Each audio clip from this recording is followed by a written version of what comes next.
Yeah, I think we're recording. Okay, so thank you everyone for tuning in to this podcast, Two Peas in a Peggy podcast. There is method behind that name. So I'm with my lovely friend Amy, who we are going to be spilling the tea over a book. Certainly are. This is our little virtual book club that we're broadcasting to you all. So just to forewarn you, there will be some spoilers. So if you haven't read the book that we're going to talk about, it might be worth revisiting at another time. But Two Peas in a podcast, or in a Peggy podcast, it's that notion of having that shared interest in something and coming together, but also having a unique view. So I thought that was very appropriate. We like to chew the fat over many things as we're friends. We do. And there will be other things coming up within this discussion, I'm sure. But yes, let's get into it, shall we, Amy? Let's do it. Or Feels Amoes. strange you calling me Amy. I was going to say, we never do that, do we? It is Amoes and Kirstos, really. So, yeah. It is. So we'll go with that. So the book we are talking about today is The Summer of Impossible Things. Now, this for me, I bought it in 2018. At the airport on my way for a holiday in Greece, and it was the quickest airport purchase ever. Now, Amoes knows me. I don't make decisions very quickly. I can be a bit indecisive. So this book, I think the colours drew me in, actually. So I did fall into the trap of judging a book by its cover because it just drew me in. But actually, the story itself inside was just amazing. I loved it. And I've actually read it 3 times now. And I know Amoes has read it recently, and you also like it, don't you? So we thought it would be a great one to start. So yeah, quickest one I've purchased. I would describe it, and I don't know if you've got any other thoughts on this, but it's a book of discovery and self-discovery almost, where the main character goes on this journey of self-discovery by trying to discover something about her family. Fused with time travel, so there is that fantasy element. So it's set in the noughties, 2007, but it actually has relevance to going back to 77, so 30 years prior. So both of us are 80s babies, so it's for our time. But I felt, and Rowan Coleman, actually the writing and the description, it really brought that era to life for me when I was reading it. Yes. So I appreciated it from a writing point of view, and also reading for pleasure. So yeah, the book, it spans a period of 7 days when they're in America, but they start off in England, and we will get into that. But yeah, I see it as discovery, self-discovery. It's about family, it's about connections. It does reveal some inner wounds of the characters. It does also reveal a bit of codependency and also sacrifice. I don't know if you agree with that. Yes. And also beliefs, which could be relevant in today's society and whatever is happening in the world right now, because there is that reality versus imagination concept, isn't it? Very much. What's real? What's an illusion? Yes. So I found it interesting with fresh eyes to go back and look at the book, to really kind of like eke out those areas. So hopefully we're going to have a really packed discussion of things today. I think we will. Now, it's not going to resonate for everyone, this genre, because it does involve time travel. Some people wouldn't even want to touch a book that relates to the concept of that. But I find that it's a book you could get lost in. You could just get, indulge in it for reading purposes, for pleasure, get lost in it. But also the deeper meanings had me hooked as well. I think there's deeper layers to it. So the prologue we have introduces us to our protagonist, so our main character, Luna Sinclair, her younger sister, Pia, who's known as P, her dad, Henry, who we find out is not her biological father. And we discover that her mum has passed away and she's taken her own life. So there is that sense of loss straight away in the opening section. And they've been watching a video, a film of their mum, who reveals this truth, that Henry is not Luna's biological father. So he is P's father, but not Luna's. And Luna actually makes reference to the fact that she always felt like an outsider.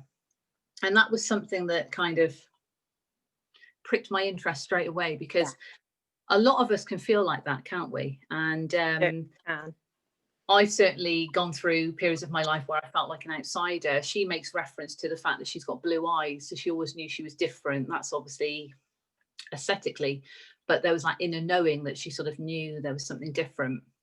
And that was confirmation, even though it's a big family revelation, really. It's a big truth to come out. So there is that setup of the day that changed her life. And I will, when I've got different quotes that I picked out, I will go into the book and read them.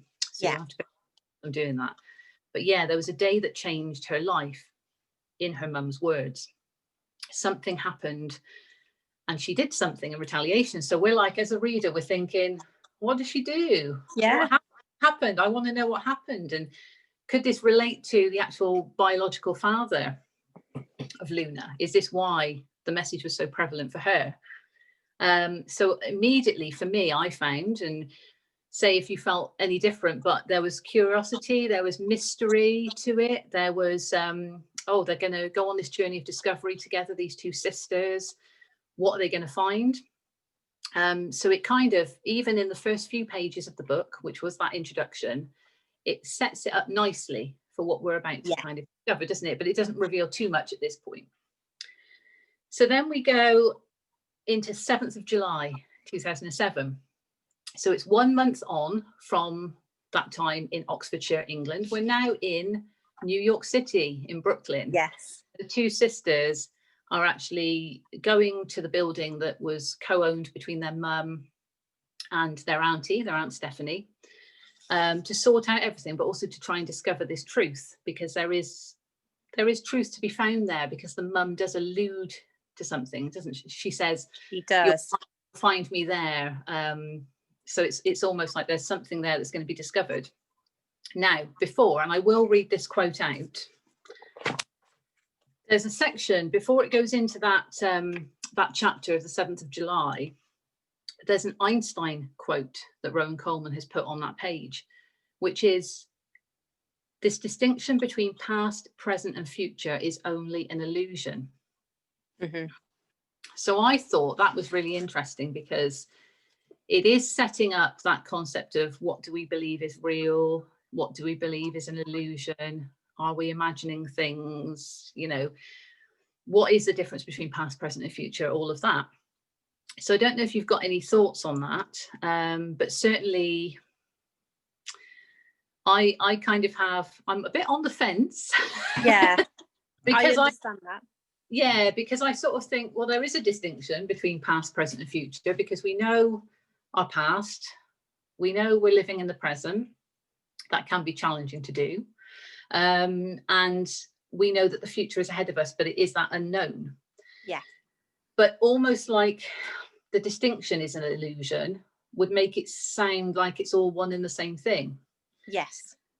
Which I also can see there is some truth to that as well, because we do carry parts of our past with us into the future. We're also thinking about where we're going to go in the future. So it does very much affect our present, both of those. I guess the key is not to let it affect us too much, but I didn't know if you had any thoughts on that. I do. I think it's to do with time, isn't it, more than anything? You know, time itself is an illusion, in the sense that, yes, we are here in the present and we know kind of what's happened to us in the past, but that's shaped who we are in the present. And, you know, that there is such a thing as kind of, you know, where we're almost destined to go, certainly in this lifetime, I feel. And as long as we're sort of taking the steps in the present to kind of co-create that future, that's kind of what's lining up for us. So it's already kind of pre-planned, predestined. So yeah, I'm with you on that. It's a strange one, isn't it? Because it's like, well, we're definitely in the present and we can't time hop back to the past. Wouldn't it be nice if we could, and perhaps change a few things sometimes? Yeah. But or equally to go into the future and have a peek and see, you know, how our life might look. And there's certainly things that we can do. You know, we've got future life and past life regressions, etc., that we can have a look in that way. But to actually kind of live it and to be able to think, oh, I could go back to, say, 30 years ago to this event and kind of change something without giving, you know, too much away. It's an interesting concept, isn't it? Definitely. It is, yeah, and I agree. And you made reference to something which is on the back, actually, that very question of, if you could change the past, would you? And I think a lot of people be like, oh yeah, I would do things differently, but actually the past and our choices that we have made in the past have kind of shaped where we are now. So it's almost appreciation for the past as it was. Yes. Isn't it? So because it's taught us things, doesn't it? Yeah. Totally. Yeah. So I get that, because spoiler alert, there are things coming up which obviously we'll get to in terms but yeah, in that section then, so the sisters are there in Brooklyn, going on that quest. So they arrive to find the building, and they actually they stay with a lady called Mrs. Finkel, don't they? Which I love the I do, but I was thinking to myself when I was making my notes, and I think I was a bit tired because there's a lot of intense energy going around at the moment. I was writing Mrs. Winkle. Oh. And I thought, is there a Mrs. Winkle? There's a character in Ace Ventura, I'm sure, but I don't know if it's Winkle. That might be Finkel. So it might actually be Mrs. Finkel. Yeah. I'm going to have to look at it, but it did make me laugh when I was doing it. But yeah, Mrs. Finkel is there, who knew her mum and I say their dad, obviously Henry. That was the year in 1977 where they met. So they arrive. I also got this sense, because Aunt Stephanie was mentioned, there was almost a mirroring of the two sisters, because these two sisters, the daughters, if you like, are on this quest. But actually, what is going to be uncovered about the mum and her sister? So it's like the two sisters, isn't there? And I just found it quite interesting. We also discover that Luna, who is our main character, our protagonist, is a scientist or physicist. So she has got a very scientific, analytical brain and approach to things. But then we've also got this fantasy element coming in. Yeah. And P is a recovering addict. So already I got that sense of there was a bit of a codependency. It's the younger sister. So naturally Luna would be looking out for her younger sister anyway. Yeah. But it's almost that trying to shield her from further hurt. They've gone through the death of their mum and the grief. They're now in this new country, this place where they're exploring things, and they might discover harder things. And we realise that P might almost, with too much truth, might then go back to her old ways. So Luna's got a lot of weight on her shoulders, hasn't she? And there is, so I'm just going to refer to my book here for one of the quotes, because I eked out quite a few. So we have, there is that science versus art concept for me. And Luna says, I like looking at things through a lens. Yes. Because of the camera, that her dad was a freelance photographer, and Luna shares the same passion, but she's got that scientific element to her work. So she's got that logic versus dream, creativity already within her. Yes. Both sides.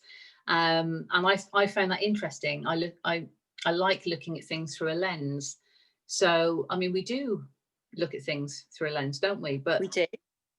One of the things I know is good for us to do is to look at things through the lens of love, because then we see things in a different way. And I don't know if you've got any other points you want to mention on that, Amoes.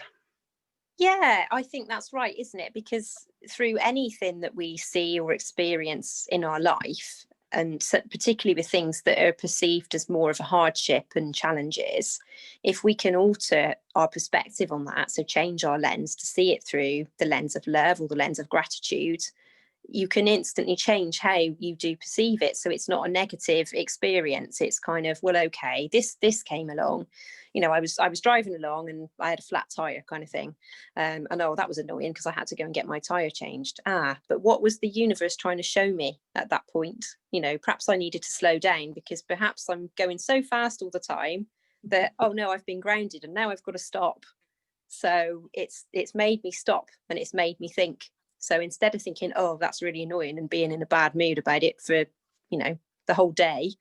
Okay, you can be a bit grumpy, that's all right, but change the lens, isn't it? And change it through that higher kind of perspective, that lens of love and gratitude for what it's trying to teach you. So yeah, that's my thoughts on that one. Absolutely. And it harpers back to the past, doesn't it? Because by that time, when we're kind of reviewing it, it's already happened. So it's almost like it is just that shift in perspective. Totally. Another thing I found interesting in this chapter within the first segment of 7th of July was we find out that Luna was cheated on by her ex then, Brian. And to me, it kind of came across as there was a toxicity to the relationship. More elements of codependency as well, which go on further as I see. But for instance, page 15, it says that I am numb to that petty betrayal. It took me leaving Brian to realise that as much as I liked him and respected him, I was never in love with him, and he knew that. So I found that interesting because it was almost like she knew she didn't love him. She also knew that he didn't love her. So therefore, there was never going to be much respect there, because it was almost continuing to be in this situation with someone who you don't love and they know you don't love. It kind of opens up the for I can't think of the word, but taken advantage of almost in terms of feeling. So I got the feeling of, you know, he does continue to be in this book, in this story, but he is an ex, and it's almost like they're still in touch, but there was that further layer of almost toxicity that Luna's had to deal with in her life. So I found that interesting. And at the end of page 16, she realizes, or rather reveals, she doesn't realize, she reveals, she realized, she's revealed that after her mum passed away, she is able to see things, and she refers them to being impossible things. Yes. So immediately, because this is the summer of impossible things, as a reader, we're already, you know, we're just starting the book and we're like, oh, wow, she sees things. These impossible things are supposed to be happening in this summer of whatever's going on in Discovery. So it really kind of hooks you in, I feel. Yes, the intrigue. Definitely. And also when she says about the lens, it's almost like she sees things. So, okay, what's she going to be revealing that she sees? But further down now, on the same notion of the lens, Amoes, she also says, and this is where she's beginning to doubt and question, because she's got that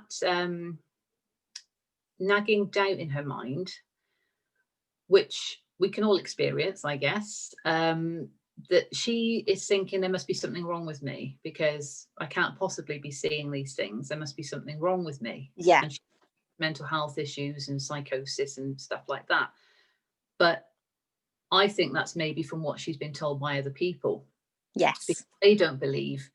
And again, it's listening to that negativity around you, isn't it? And then that forms your own viewpoint. So that was interesting. And that leads her to that element of doubt. But I think she is very much, she actually reminds me of a Pisces. Funny that. Because it's that, am I seeing, is it true? Yeah. Or is my tricks on me? Yes. It does remind me of that. So on page 18, she says, I'm looking through the camera almost as if the lens filters out delusion. So it's kind of like now she's not even trusting her own eyes in a way. Has to use the lens of the camera, not her own lens, to filter out any delusion, because surely when she looks through this camera, the lens is going to show what's true. Yeah. So if there's something there, oh, it's obviously true. Never mind, she's still looking through the camera, so it's still her eyes. Yeah. But I found that interesting when it mentions delusion, because it can be that that questioning of, did I really see that, or did I imagine it? Yeah, did I imagine it? She also mentions about focusing on now and being present. Now, jumping forward a bit, when they actually reach Mrs. Finkel's house, there is reference again to this Saturday night fever year, which is obviously the film. Don't know if you've watched it. I've watched it. I have, yeah. It's made me get the song in my head now, but I won't start singing because nobody wants to hear that. Good for John Travolta. So yeah, obviously this Henry, then the dad, was a freelance photographer and very much working on this shoot for Saturday Night Fever. So there was this kind of, it almost feels like this hub of activity, and Mrs. Finkel is remembering this because the girls are there, and it's bringing back the memories of Marissa, the mum, and Henry. And it's kind of, they had a discussion, and I found there was another quote that came to me, and it stood out because they're having a conversation with Mrs. Finkel, and Luna mentions, and I think this is to do with judgment, if I remember rightly, almost like she was expecting Mrs. Finkel to judge her in a certain way because she is a spider after all. And she says, I like being wrong. Being wrong always leads to something more interesting than being right. So I found that interesting because it's almost like even with an element of doubt, it can still lead you to a path of enlightenment, can't it? Yes. Yeah. I don't know if you've got any other thoughts on that. Well, it's the saying, isn't it, really? We learn by our mistakes, not that we like to see them as mistakes. Because I certainly, again, with that, not wanting to take that negative slant, not wanting to see things as mistakes or challenges, but more so learning experiences, isn't it? We'd like to view that as a learning experience, which is making it positive. So yeah, 100%. Absolutely. She later goes on to mention about the heat wave of 1977. Now, I got a bit hot under the collar reading that, because I was like, even though I wasn't there in 1977, but again, the description, and you just know, I got a sense that there was something building. There was an intensity building. Mm-hmm. Heat wave, it is that heat, it is that almost passionate energy that you just think, and in the 70s, you know, we all hear the stories of, you know, what might have gone on. But it you know, it kind of made me think, right, I'm really enjoying this because I'm going to be discovering more about this era, I feel. And Mrs. Finkel does mention about when she used to see their mum, and she was just kind of waiting. She was at the building, she was waiting. So it's almost like that anticipation of what her life was going to reveal to her, almost. Which again, I know we don't necessarily wait, because patience is something that we have to practice quite early. But you know, it was more that kind of contemplation of, I wonder where life's going to take me. And Finkel could see that as an observer. I keep wanting to say Mrs. Winkle, so it'd be interesting if that comes out. If it comes out, it's probably meant to. So then we move on into chapter 3, and P and Luna are talking, and this fear is brought up from P, that she's worried she's going to go the same way as her mum. So they're having a heart-to-heart. This is the two sisters getting, you know, heart-to-heart, having that moment together. And there is that sense, because Luna, and this again builds on that dependency and codependency and almost sacrifice, because she's sort of allaying P's fears, but underneath it, as the story is being told from the first person, from Luna's perspective, we get to know her thoughts, and we get to know that actually Luna is fearful for her own life, thinking that she's going to go the same way as her mum, but doesn't reveal that to P, because she's trying to be the big sister, the protective. Definitely. So that was a great insight, I thought, into the dynamics between them. Yes. Now, a couple of pages on from that, Luna is now heading to the building in question. And there is a quote on page 29 where she knows that something impossible is about to happen. So again, there it is. So it's building us. It's almost like, right, we're slowly being built up. The intensity is building. We know it's going to reveal something about this heat wave of 77. And she falls over, doesn't she? Or she falls down. And this is interesting. So bear with me whilst I get to the page, because what she says has deep resonance, I think. Yeah. So she's obviously fallen, and she's then stumbling and kind of, you know, getting up. There's lots of description in these 2 pages about that. So it does bring it to life for me. And she says, after a moment that could have been a million years. So it's already there. We feel like we've been transported via her falling. Yeah. This is where the start of the time travel elements come into the book, and we're only 30 pages in, so it's almost right, we're kind of in there, something's going to happen. Because as we head into the next chapter, chapter 5, she's confused, her reality around her has changed, but again, is she looking through her lens? Or is she under some illusion? Is she even thinks at one point, am I dead, doesn't she? Because she's, what is this? But there's almost a calmness to that, because she's just going with it. And she hears a noise in this building that was the building of her mum's and her sister's, and it used to belong to their grandfather, obviously. So she goes to investigate. So that's pretty brave. You're somewhere new, you know, you come from England, you go to America, especially New York and Brooklyn. She goes, so she is brave. And she stumbles across this group, and she thinks she's disturbed some students in 70s fancy dress. Of course, she walks in as she is, modern day woman. So there is that kind of face off almost of, oh my God, like, who are you? What are you doing here? And she's also, oh my God, what are these students doing here, having a party at this time in this building? But it comes to light as we find that she is having an interaction with one of the girls there. I say girl, 20-year-old. And it becomes apparent that it's actually her mum. It's her mum as a 20-year-old. So she has gone back in time to 1977, and she's there with her mum at that point, which is a bit of a weird concept. And I know a lot of people would probably read this who are not into the time travel or fantasy sort of genre, and they would be like, what is that all about? I'm not buying any of that. That's nonsense. That's possible, if you like. But I just got lost into it, because it's almost like, oh wow, she's actually, whether it is real or not, she's actually seeing her mum as that young, vibrant energy. And that was her wish in the film footage at the beginning, was, if you go to that building, you'll find me. So it's almost that discovery. Wish fulfilled. Yeah, but we also know as well as a reader that we're only on page 30 something, and there's 400 something pages. So this can't be the end of the story, you know. No, by a long way. So, you know, so she's got that to deal with. And if I remember rightly, she also gets out her camera, because she's then going to search through the lens. And if she's there, it's real. So again, it kind of echoes what she was saying before. Filtering out the delusion.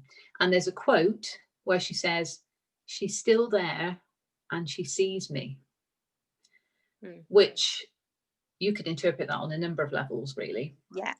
You know, she's still there, so i.e. it's not a figment of my imagination. Whatever's happening, it's real, because she's there. And she sees me back, she's looking at me, so I'm real in that moment. And it's almost like, okay, she doesn't know who you are, because if you suddenly turn around and said, I'm actually your daughter 30 years from now, it would you know, it would not be plausible. But there is that connection almost between them. So I found that quite powerful. And I don't know how you felt about this bit in the book when she was in that building, and the description that Rowan Coleman uses in the book to describe the building, and to describe, I mean, there's a Gothic wardrobe, isn't there, that has relevance in another part as well. And that just, to me, I was just visualizing it, because it does bring it, doesn't it? So that was just very powerful. Next chapter, she's doubting it. So we go back to that doubt. And she mentions, and this is something I want to get your opinion on. So she says, whatever this is, if it's a dream, even if it's death, welcome it. It's worth it to see her like this, so saturated with colour, so vivid. which to me, and it obviously goes on a bit more, but to me that was almost, she was comfortable with even the fact if she had passed over from the fall and that was how she was seeing her mum, she was quite content with that, because she was able to see her in a way that was different and more vibrant than how she'd remembered her with the passing and the circumstances. So I don't know if you've got anything else on that about sort of welcoming whatever the situation is. Yeah, I'm going to face it. Whatever the situation is, it's worth it. Maybe not necessarily death, but you know, whatever the situation you're faced in. So. Well, certainly, I think in terms of dreams or meditations, or, you know, when you have visions and they're very clear and they do feel very real, because I know we both have very vivid dreams and, you know, experiences in that way, it does feel worth it, doesn't it? Because even though it's kind of, you wake up in the morning, you could almost think, oh yeah, that was real, what just happened to me, because it feels like it just happened.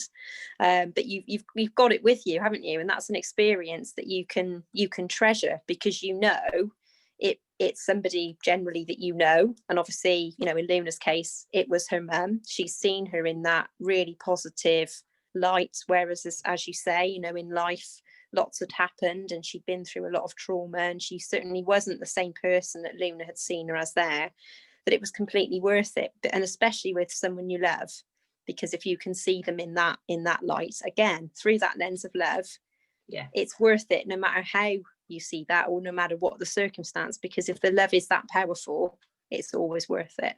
Yeah, absolutely. Yeah, definitely. She's got that sort of, it's almost a darkness to it, that whole thing of, even if it's death, but then the beauty that's kind of almost there, saying from any experience that we have. But we know she's also on the lookout for her biological father. So I think when she's in this room, obviously her mum is kind of like, oh yeah, that's a big thing. But she's also sort of looking around thinking, are any of the guys here my biological father? And there's one guy, Curtis, who has blue eyes, and it's almost like, oh, could be. But anybody with blue, you know, it doesn't matter, does it? But she's kind of drawn to him. And then she meets a handsome man called Michael, who is described in here as her dream man. Is there such a thing? Wow, potentially. There's many different ways of looking at dream man or dream woman, dream partner scenario, because we all kind of have that sort of visualization of what might be the right thing for us. But ultimately it's kind of, I know we both relate to this, because there's a deeper thing, there's a deeper soul connection with someone, and that's on a number of levels. But I know certainly here it's almost like he's ticking all the boxes for her because of what he looks like. It's almost like, oh my god, like he's just stepped off a supermarket shelf, you know, that kind of thing. My dream man. And again, it's almost like, is that reality really? Although it didn't matter to me, because I'm lost in the book at this point. So it's almost absolutely, like, me too. If it is a dream man, it is a dream man. Great. So. And she needs that kind of, you know, inspiration in her life, doesn't she? So we carry on with these sort of real versus imagination, and then the reference to delusion comes up again. So I'm going to just hop forward 10 pages to page 14, where I have another quote. Yes, so this is where she's finding that the girls are staring at her. Now, this resonates with me from my own childhood wounds. So this is where I felt there was inner wounds of Luna's coming up, because she felt the girls were staring at her, and they probably were, because it's like, well, who are you randomly stepping on the street? You know, we don't know you. But she says, the girls just stare at me. And later on, I'm not enjoying my delusion anymore. Not since it made me feel like that little girl who had to hide her brains to get through each day at school. And I think there is that element of being fearful about being yourself. Being fearful about being true to yourself. because you're worried about what other people are going to think of you or say about you. And I was certainly very, very timid at school. I wasn't part of the cool gang. And it was one of those situations where I didn't want to speak up in class much, even if I knew the answer, because it goes, well, even if I know the answer is right, and I know it is, I still can't bring myself to put my hand up, because I'm exactly the same. Yeah. They're going to laugh at you, or they're going to judge you, even though the answer is right. So it's amazing what it can create in our minds. But again, is that illusion, because it's kind of, we're telling ourselves that because of what we feel inside. And I know we both look at it maybe a bit differently now, but at the time, I was certainly like, oh my God, you know, school is just hellish. I certainly didn't enjoy it. No. But I look back on it now and I think, wow, school, probably one of the easiest times of my life. I know, right? If only we'd known that then, we'd have taken the time to enjoy it a bit more. Absolutely, yeah. So it kind of, to me, it really revealed her inner wounds coming up, just in terms of that. But it was also that reflection back, wasn't it? Because when you think, she's thinking they're staring at her, but is she actually staring at herself and judging herself? Absolutely, yeah. Through her own judgy, insecure lens. Yes. That kind of thing. So I got that from that. Now, she has that sort of one-on-one contact with her mum, who is known as Riss in the 70s. Marissa, but she's Riss.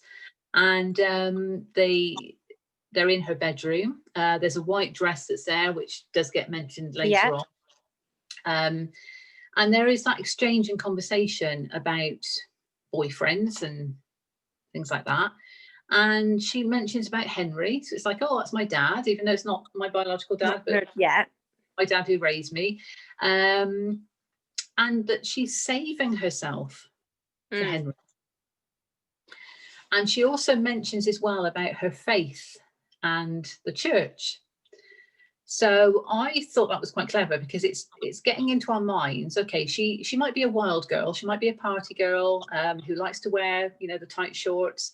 And she's with her friends in this building having a party in the 70s. Saturday Night Fever's going on. It's, you know, all of that era.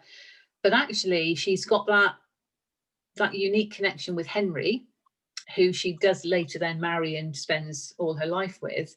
But she's saving herself for him.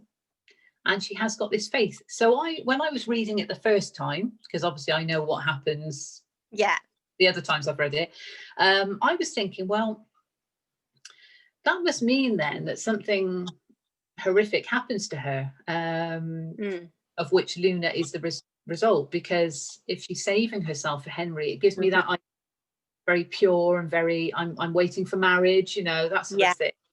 And especially being a churchgoer and having the religious beliefs in that way. And so it kind of, it made me feel there was that, she felt secure with him. And she does even refer to going to the clubs, and some of the guys in the group kind of like look out for the girls, because there's other guys who sort of, as she says, take liberties. So I think they probably come up and they're a bit too friendly. But she doesn't need protecting from them because she's got Henry. So it's almost like they know I'm taken. That's what she says. They know I'm taken. And it's kind of like, you know, there's that security, but you know that something obviously is going to happen. It builds the tension even more, doesn't it? It does, yeah. And then we have this reference to the necklace, which comes up. Because she dashes out the building to meet someone. Briss dashes out the building to meet somebody. And Luna notices she drops her necklace. So she calls after her mum then. You know, you drop your necklace. So she goes back, gets it. Brilliant. And I found this, obviously I'm jumping ahead a bit because there's something else in between here, but with the necklace, later on when she's back at Mrs. Finkel's, and she still can't quite believe what's happened, but she's looking at herself in the mirror, she's brushing her teeth, and she notices there's something different, and she's actually wearing the necklace. And it's like, whoa, that wasn't there before. And then that gives us that train of thought then of, oh wow, has she just changed something that happened in the past that then means it's affected the present? So now I'm like really interested in what's going on. But she's still, even at that point, questioning herself, isn't she? Yes. This can't possibly be right, even though I can see I've got the necklace on and it wasn't there before. It's like very strange. So I jumped ahead a bit with that because of the necklace. But when her mum left then, and she gives her the necklace back, she then leaves, and Michael, this heroic, handsome man, obviously, follows her to walk her home. And she can't say where she's actually walking because she'd said she was staying somewhere else, hadn't she, to not give it away. And they stumble across this group of lads who are beating this boy. So he steps in and saves the day. So it's like now, I mean, not only is he handsome, Amoes, and, you know, he's right up my street in terms of Luna. It's like, yeah, he is my dream man. He is now a hero because he steps in, saves the day. So, you know, he's getting all these ticks, isn't he? He is. And I found this interesting because they have this exchange after. She actually sticks up for herself in some ways. She actually comes forward. And again, she was brave to go and look in that building when she didn't know what she was going to find. Yeah. And she was brave for sticking up for herself. So it's almost like this element of the time travel has given her a new sort of confidence. Yes. Almost. And Michael finds her crazy but interesting. Yeah. So yeah, is that a compliment, do you think? I think it is. Yeah, I quite like to be referred to. Wow, as long as somebody did put the but interesting bit on the end. Obviously, I mean, to be just crazy might not be as much of a compliment, but interesting, I always think, is an interesting word, isn't it? It's like, oh, you've caught my eye, you've caught my attention. Yeah, and it's almost you want to know more. It's you're interested to find out more. You're not just looking at face value. You're actually seeing that there's more depth to the person. Yes. But you don't know what it is, but there's something that you want to discover more. Yeah. Yeah. It makes me think actually back to when I was in Greece, working as a waitress in a cocktail bar in the summer of 2014. And I created a little leaving book for myself at the end of the season because I just wanted to capture, you know, it's quite nostalgic really, a bit like Luna with the photos like later on. But one guy wrote in there, the DJ that worked where I was working, and he wrote, you've got a heart of gold and a head full of stardust. Oh, love it. Really loved. I didn't see anything bad in that because I thought he knows, okay, I'm a bit quirky, you know. Yeah. But actually, I have got a heart of gold. It was almost like he could see that, but the head full of stardust was almost like it just, I don't know, there was something I could visualize with that. Magical. So it's magical, isn't it? It is magical. Dreams. Yeah. Absolutely. So yes, he finds Luna crazy but interesting. So it's almost like we know that he wants to find out more about her and there's going to be more interaction between them. So that's kind of giving that away as well. Reality shifts back and obviously she does go back and that's where she discovers the necklace in the reflection. But Mrs. Finkel had actually mentioned to her, oh, it's like you've been gone a real long time. Yeah. And obviously she had. It's like I just stepped back 30 years. Yeah. You know? And I found this is another quote I'll read out, Amoes, because this was interesting and it mentions Brian again. So again, we've got this, I've got this image in my mind of this Brian. I don't really like him that much. Yeah. So she's having these doubts, obviously, and she's not yet seen the necklace. So she's saying, in the morning, I'll phone Brian. He'll help me. I know he will. He'll tell me what to do.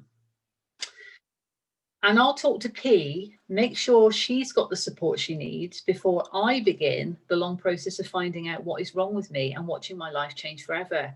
Now, that is putting Brian at the forefront of Brian's going to tell me what to do. Yeah.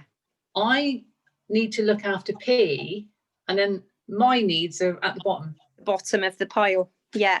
That's how it kind of felt. And I thought that's so interesting, but it's almost why is she looking to Brian to tell her? Is it because Brian is a very logical guy who has no emotion and no, you know, he cheated on her at the end of the day, but she's still going to him for advice? Like, why would you do that? So there must be some reliance on him there.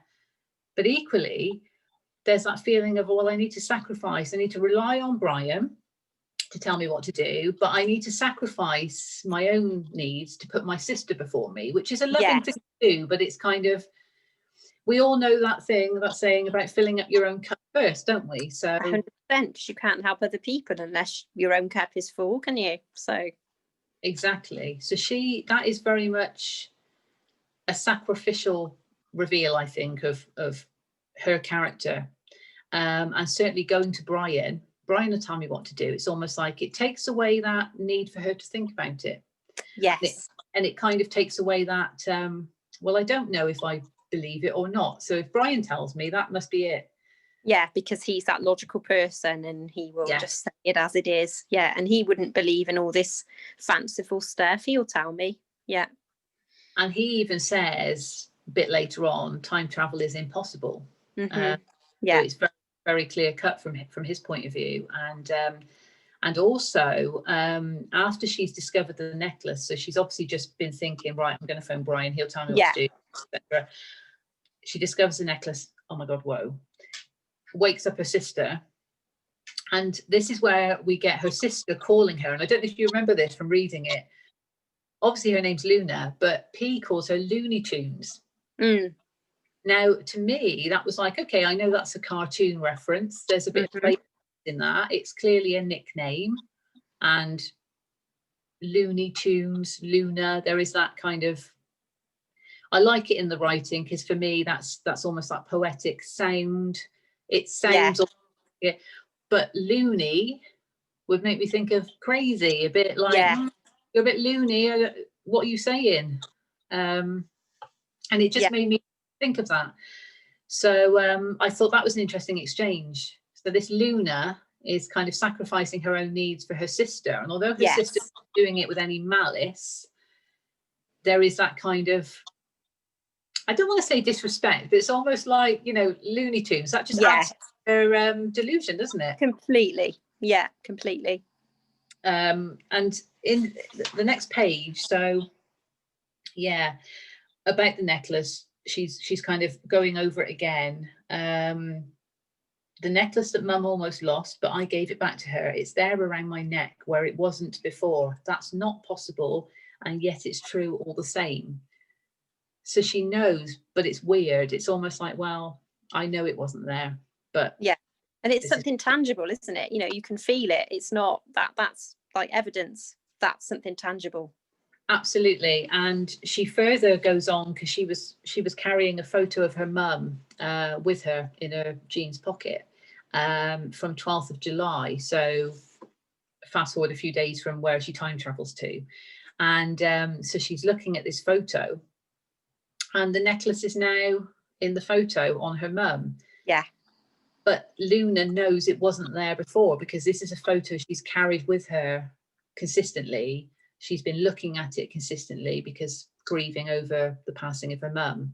She knows it wasn't there, but now it is. So again, it further reinforces that. Have I changed the past? Yes.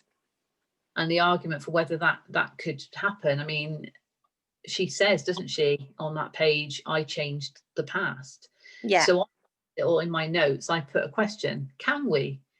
Or is it just how our past affects our present? And I know we touched on this earlier anyway. Yeah. Well, it kind of draws it up really, doesn't it? I think really with how we started and It does. It does. So that was just fascinating really for me, and almost like a change in memories because the next chapter goes on to be like she remembers it differently now, and it's almost, oh, did I actually change the past because now I remember it in a different way, or am I just telling myself a story of how Brian is very dismissive, puts it in her mind about a tumour, hallucinations, memory loss, which she doesn't feel it's memory loss, it's memory gain. But we find out that Luna had imaginary friends when she was a child. So again, is that building up the case for her being a bit kind of living in the Luna? Or was it that it wasn't imaginary friends? It was actually spirit. Yeah. She even questions, what if we can all do it? And then we move on to day 2, where they go. So we've kind of set up that, I suppose, where we got to there. We've set up that that story of, we've had the discovery from Luna's point of view, but P doesn't even know that even happened. Yeah.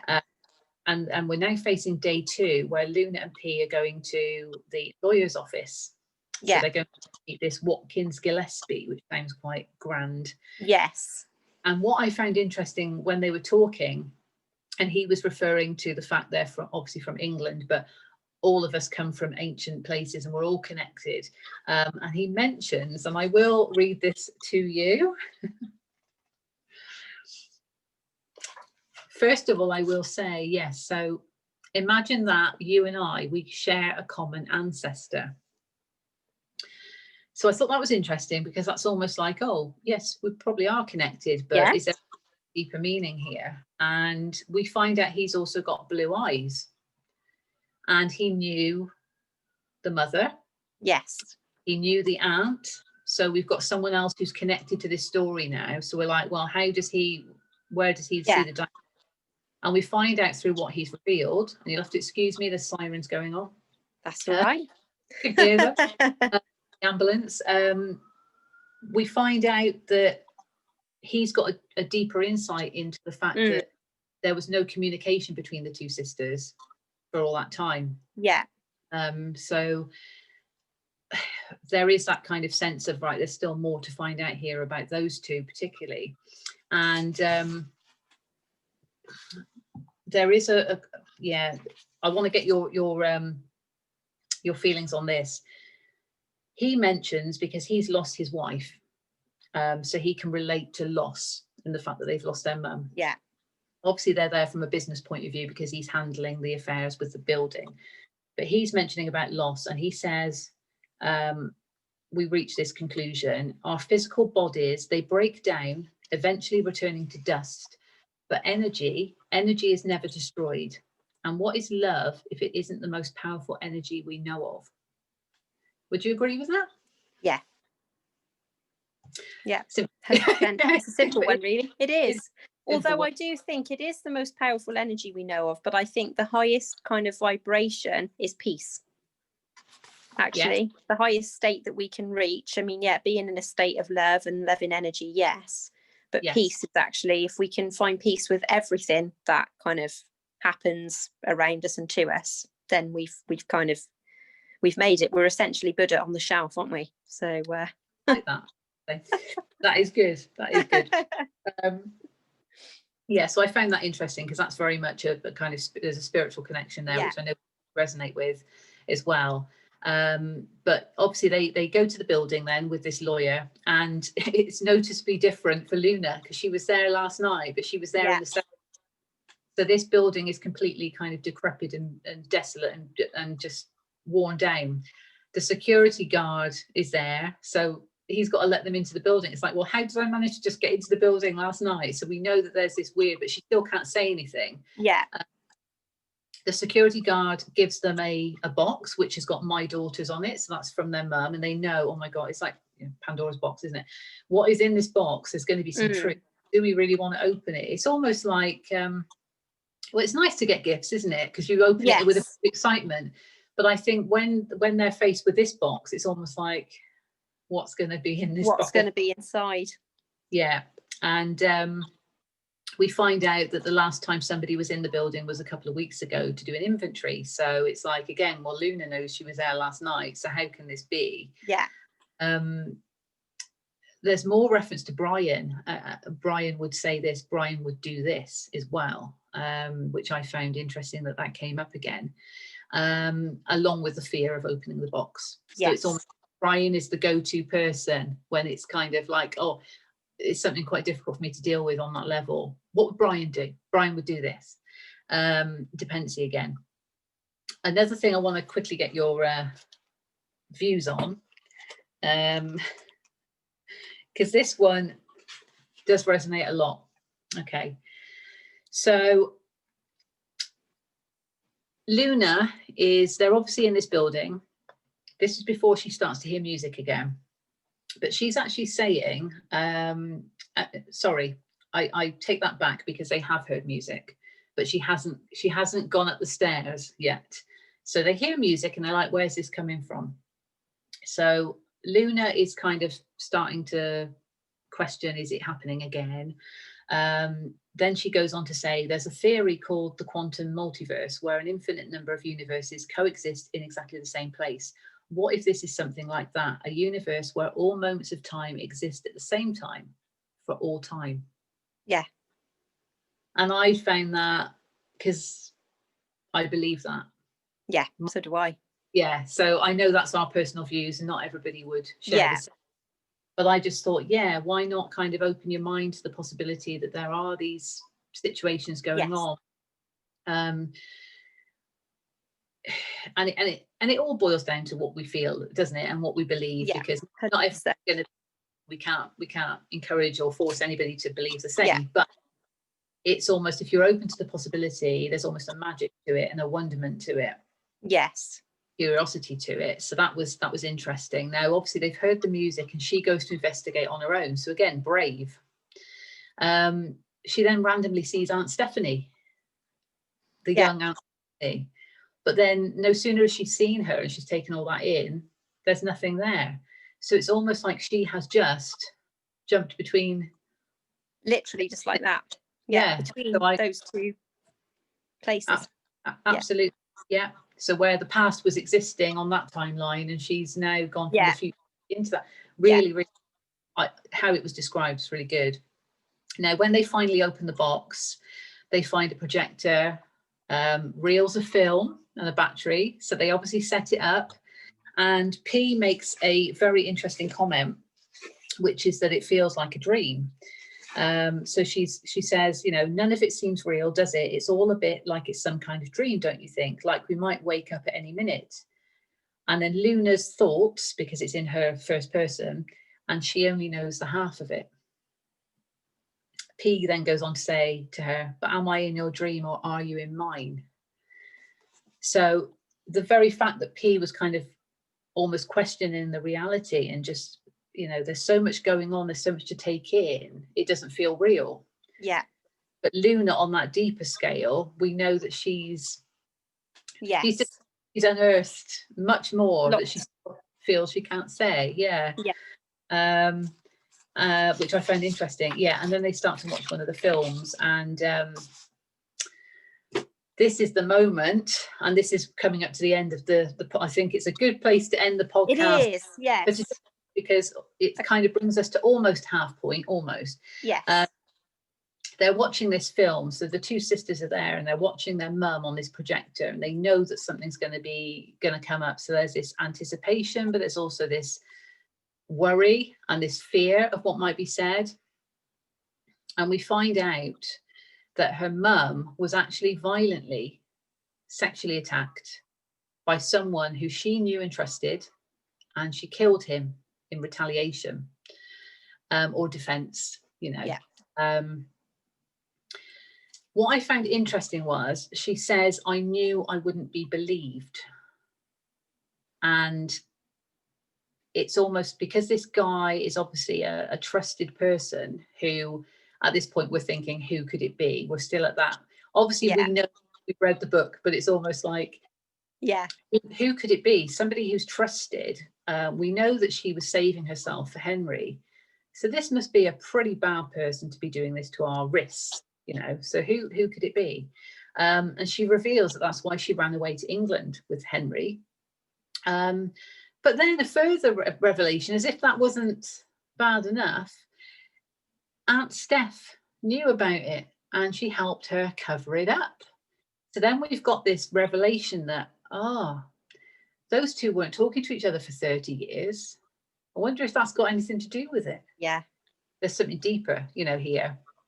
And for me, because of my screenwriting interest and all of that, this would be the inciting incident in because this is where I believe, right, the truth's out, the truth bomb's hit, and the characters are kind of going to go on a completely kind of different path. It's almost like it changes how things are then seen, because Luna, being the protagonist, now has this realization, further to what she's already experienced, or what she feels she's experienced, that she knows now that she's there to save her mum's life. Yes. Because she believes she can change the past because of what's happened. So this is almost, this is that inciting incident that's like, oh my God, that's the truth. This is why I'm here, right? This is what I need to do. But how am I going to do it when I still don't believe what I'm seeing? You know, so there's that inner dialogue within her that obviously we're going to discover. But it builds us up to that point. And she does, because she rushes out of the building, it's very much focused on her because it is in her first person. She bumps into this guy, doesn't she? She runs out of the building and she travels into that time again quickly. Yeah. And a boy steals the camera. And a man catches the boy, gets the camera, and then there's that realization that it's the lawyer from 30 years ago. So it's almost like, oh, so I've gone back in time again. I've just had this shock. I've just heard this truth about my mum, and now I bump into you. And she asks him what the date is and what the time is. And then when she goes back into the building, and her and P are kind of like, oh gosh. Oh, that was my battery. Oh, yeah, I think mine's going to be, see, this is timely, isn't it? Black screen there. But yeah, so she asks him the time. And then when she goes back in to kind of console her sister and they regroup, she asks her the date and time, and the date and time correlates, but obviously the year is different, but it shows that it's exactly, you know, exactly at that point. So I just think there's so much, you know, her mum reveals that she, in those last sort of years of her life, she had the gratitude and happiness that she didn't feel she deserved. So she's always been haunted by what's happened, even though it wasn't, you know, nothing. And we've obviously, we know now that Luna was almost a product of a violent relationship. Now, this in itself, I know, resonates with both of us in different ways. Yes, it does. Yeah. So it's a very, very, I think, a very big thing, a very poignant place to kind of leave it. But almost there is that sort of justice will prevail ultimately. Yes. But it's built us to that point of we've kind of got to know a little bit about Luna and her sister and the dynamics, whatever's going on with Brian, this codependency, all these truths are being revealed, and it's just leading us on this lovely kind of journey of discovery, but also knowing that it relates to this summertime. And summertime I always see as a lovely time. I mean, I know we're heading into sort of winter because we're in autumn at the moment. The weather changes, the temperatures change. Certainly here it does. Yes. But summertime is very, with the sun being powerful and very vibrant, a lot of energy. And it just feels like it would be a different story if they were doing it at winter, wouldn't it? It would be maybe a darker kind of tale. So yeah, I just wanted to kind of get your last thoughts on where the story is up to this point in terms of what I would call the inciting incident of this revelation. We've had a lot of revelations, but this I think is the big revelation. We're also thinking, who is this guy? Because I know she goes back to Mrs. Finkel's house and she then discovers there's a photo, isn't it, that she has, and we discover, and I don't know if I should say it or save it for next time. But I think we should save it. Yeah, I think we should save it. Because there's a guy there, it's almost like, well, is he the one? But we've got other people that we need to kind of rule out. So it's almost like a bit of a mini detective kind of story that's going on. It's a whodunit, isn't it? It's a whodunit, like a real cliffhanger, isn't it? And real cliffhanger. Yeah, and it is, you know, the book is one of those page turners. I just couldn't wait to, you know, have the opportunity to pick it up again. You know, when I was reading it, I was excited because there's just so many things within it. As you said, it's multi-layered and it's just a brilliant book. So yeah, it is. Yeah, it's a brilliant book. It's extremely well written, I would say. Yes. because sometimes if I read a book and I lose Yes. interest. I know it's written well, but this is written really well. I just realised as well. Oh, I think the battery will be going. Yeah, I've got the same thing now. So we're mirroring each other. We are, aren't we? I've got a notification that's cut. There we go. Right. So we'll end our kind of part 1 of the podcast now then, before our batteries die. But I've really enjoyed kind of spilling the tea over the Summer of Impossible Things. Me too. And we're up to the 9th of July now. So we've got the 2 in New York, and you know, her quest is now just beginning. So obviously we will regroup at some point again and go into the next part of the story. So I hope everybody has enjoyed it, who's followed us on this podcast and who's read the book. If not, I highly recommend it, because it is brilliant. Summer of Impossible Things by Rowan Coleman. Any last words from you, Amoes? Well, thank you for spilling the tea and sharing the time to discuss a thoroughly brilliant book. I'm looking forward to discussing the next phase, installment 2, and it's been a pleasure. Thank you very much, and I hope everyone enjoys watching just as much as I've enjoyed recording the podcast. Talking about it, because we know when we get together we can talk for ages. We can, but our batteries are saying no, let's savor the next moment, just like the inciting incident. We'll leave you on that bit of a hook for the next time. And so thank you, Amoes, and we will catch you all again later.